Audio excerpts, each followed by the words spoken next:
Hello, everybody. Hello, hello, hello. My name is Melanie. This is Adventures in Hostessville, and welcome to episode 22 of the Vintage Magazine Project and week 2 of the June 1972 Cosmopolitan.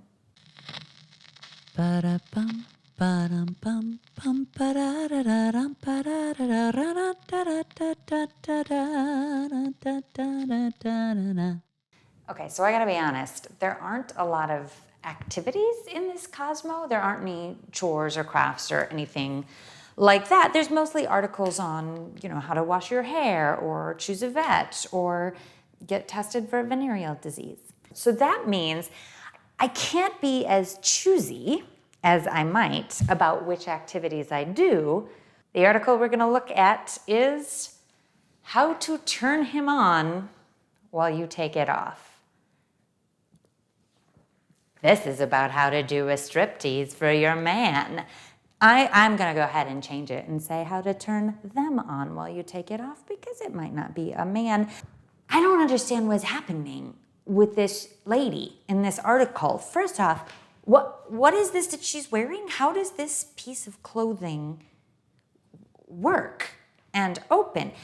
This one, what is that? What's this like nose stocking stretch? Is that sexy?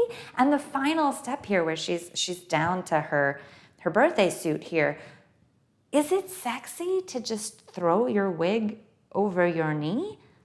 Maybe it is. I don't know. I'm not sexy.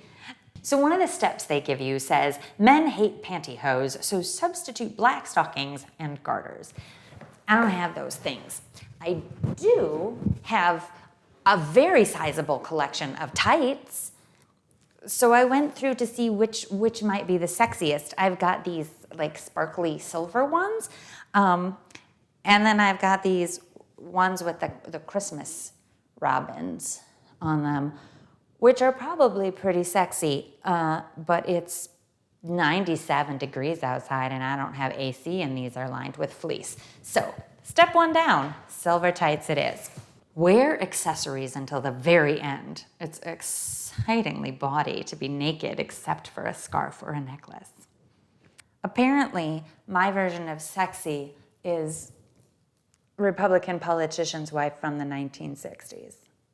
That's okay, because there is, in fact, a Republican politician's wife who, in June of 1972, is doing an amazing job of being an uncover artist, and that is Martha Mitchell. Be lavish with cosmetics. A fully made-up face and nude body contrast splendidly together. Well, it's 1972. Let's go put on some blue eyeshadow. So, Martha Mitchell, in June of 1972, is married to John Mitchell, who is a lawyer. And when they married, he was part of the law firm Nixon, Mudge, Guthrie, Rose, Alexander, and Mitchell, I think. He's the Mitchell. The Nixon is Richard Milhous Nixon.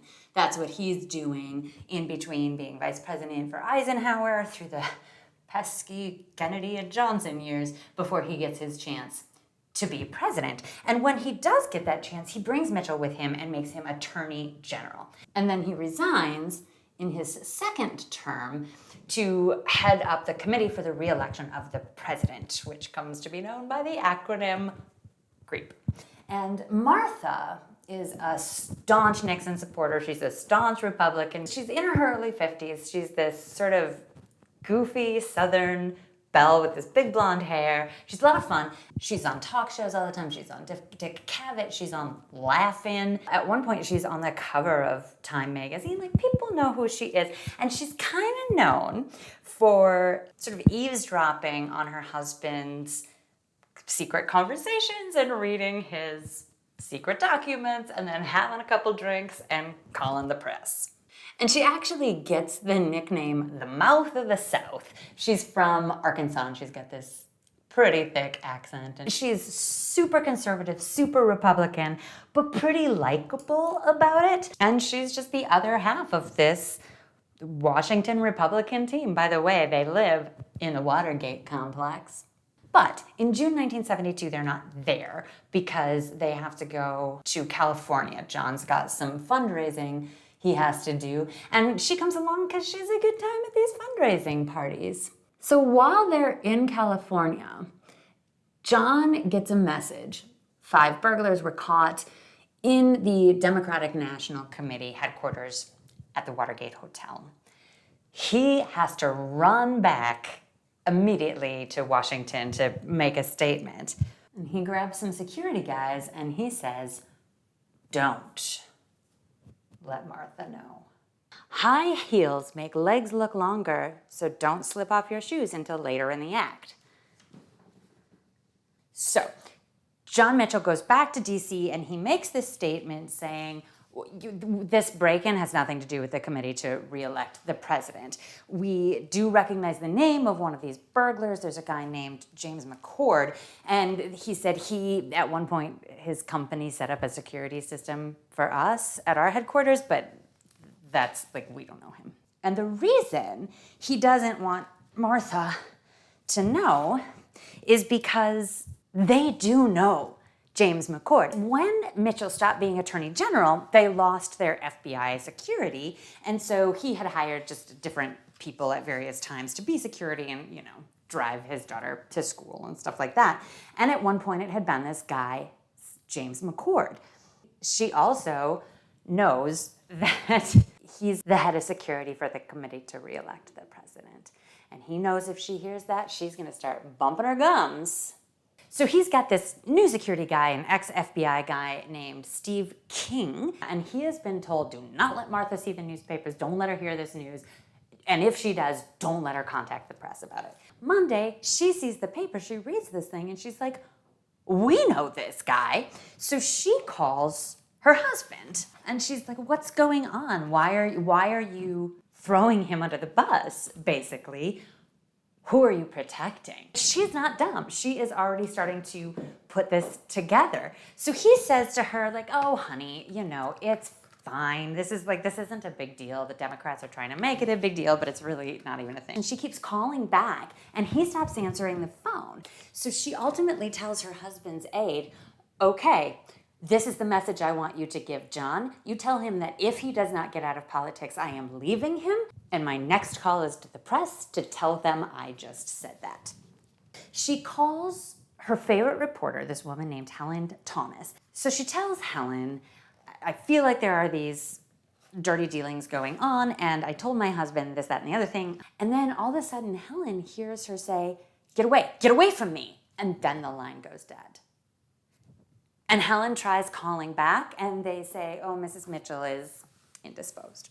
So she calls John Mitchell, and he's like, oh, it's fine. What actually happened is that this guy, Steve King, heard her on the phone and came in there and ripped the phone cord out of the wall.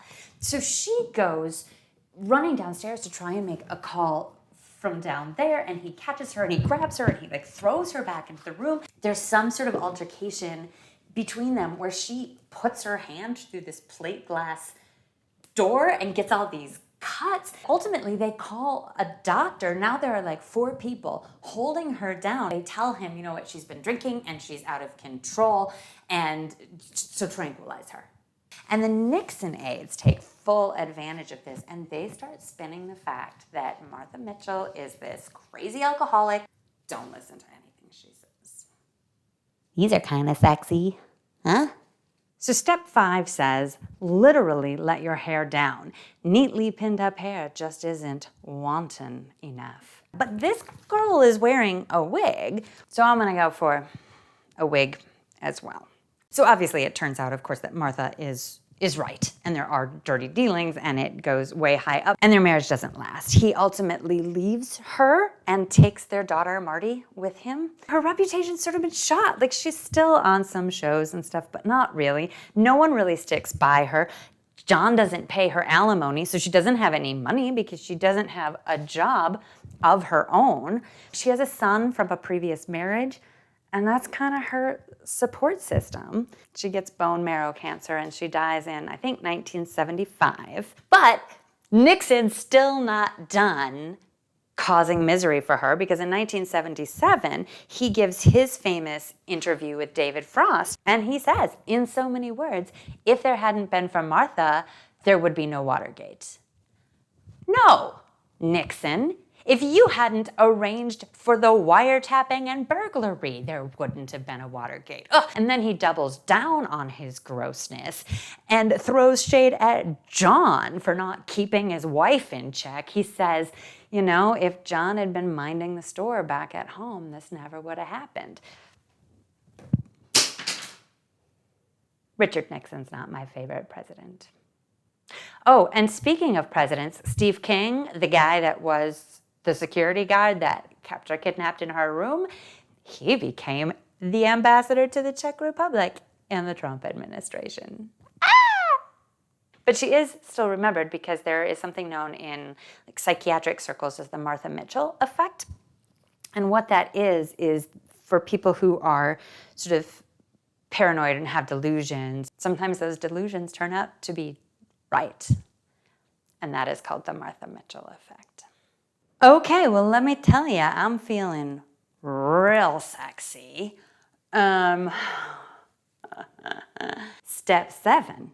Accompaniment music is a must. An exotic or primitive beat will arouse the cannibal in him. Well, okay, I have this record album from this South Seas Spectacular show. We'll see if that feels sexy. And the final step, don't laugh.